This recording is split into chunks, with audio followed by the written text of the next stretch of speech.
Pour créer des sondages sur WordPress, il existe plusieurs extensions gratuites, notamment Forminator, qui est l'extension la plus populaire. Mais après avoir fait plusieurs tests, je me suis rendu compte que finalement, la meilleure option pour créer un sondage sur WordPress, c'était tout simplement d'utiliser Google Forms. C'est un outil Google gratuit qui a été créé exprès pour ça et qui est très complet. Et vous allez voir qu'on peut facilement l'intégrer à notre site WordPress. Tout ce que vous avez à faire, c'est de vous rendre sur le site Google Forms. Ici, on va cliquer sur accéder à formes. Moi, j'ai déjà quelques formulaires, mais on va partir d'un formulaire vide. Et ici, c'est très simple. Si vous ne l'avez jamais utilisé, il suffit de donner un titre, par exemple sondage Easy WordPress. Vous allez pouvoir rédiger une description, mettre en forme avec du gras, de l'italique, souligner, mettre un lien, une liste à puces. Enfin bref, c'est assez complet. Et ici, vous pouvez collecter les adresses email. C'est pas obligatoire. Si vous voulez, vous pouvez modifier les paramètres. Et ici, vous descendez dans paramètres par défaut des formulaires. Vous cliquez sur la petite flèche. Et ici, vous ne collectez pas les emails. On revient aux questions.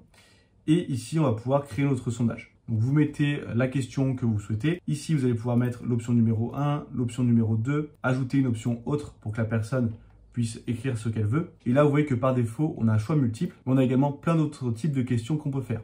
Donc, une question ouverte, soit avec une réponse courte, soit avec un paragraphe. Case à cocher, c'est si on peut cocher plusieurs options. Donc là, c'est pas très intuitif puisque ça s'appelle choix multiple. Mais en réalité, la personne ne pourra pas cocher plusieurs cases. Il faudra prendre celle-ci.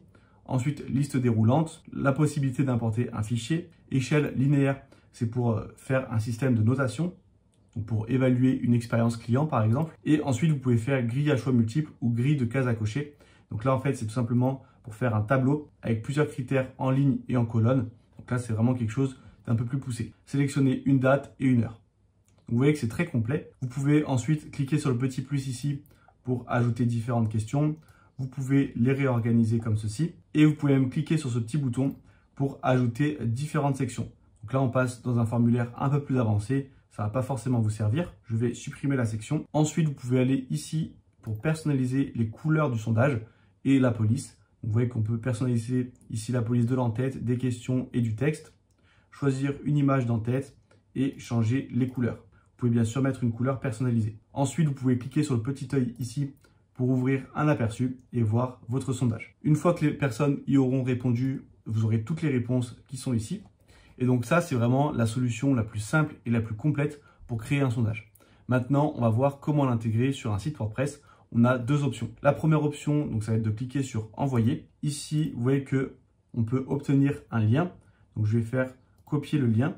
Je vais aller me créer une page, donc une page sondage. Hop, je la publie et je vais la modifier avec Elementor. Sur cette page, vous pourriez mettre les éléments que vous voulez, expliquer en quoi consiste le sondage, pourquoi c'est important d'y répondre. Et à la fin de la page, vous avez juste à ajouter un bouton. Vous mettez le lien vers Google Forms. Là, dans les options, vous pensez bien à ouvrir dans une nouvelle fenêtre. Et dans le texte, on va mettre par exemple répondre au sondage. Hop, si je fais mettre à jour et que je vais voir la page dans un onglet de navigation privée, si je clique sur le bouton répondre au sondage, j'arrive bien sur la bonne page. Et on peut également directement intégrer le formulaire dans la page. Pour cela, c'est très simple. On retourne sur Google Forms et au lieu ici d'aller dans le lien, on va aller dans intégration. Et là, vous voyez que j'ai un petit bout de code HTML. On peut définir la largeur et la hauteur du formulaire. On va pouvoir la modifier si on voit que ça ne convient pas vraiment à notre mise en forme. Donc, dans un premier temps, on va copier. Ici, dans Elementor, je vais prendre un bloc HTML que je vais mettre juste ici.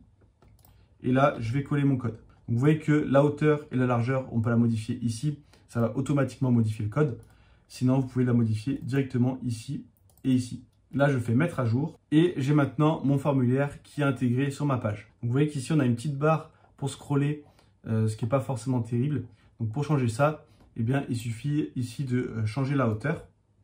Donc, on va passer par exemple à 800 pixels. Je fais prévisualiser. Et là, vous voyez que du coup, le formulaire s'affiche en entier. Donc là, vous pourrez mettre la hauteur qui correspond pour que le formulaire s'affiche correctement en entier. Vous pouvez télécharger gratuitement les 17 ressources WordPress indispensables. C'est une liste des meilleurs thèmes, outils et plugins pour bien débuter sur WordPress. Et si vous voulez développer vos compétences sur WordPress, abonnez-vous à cette chaîne pour ne louper aucun tuto.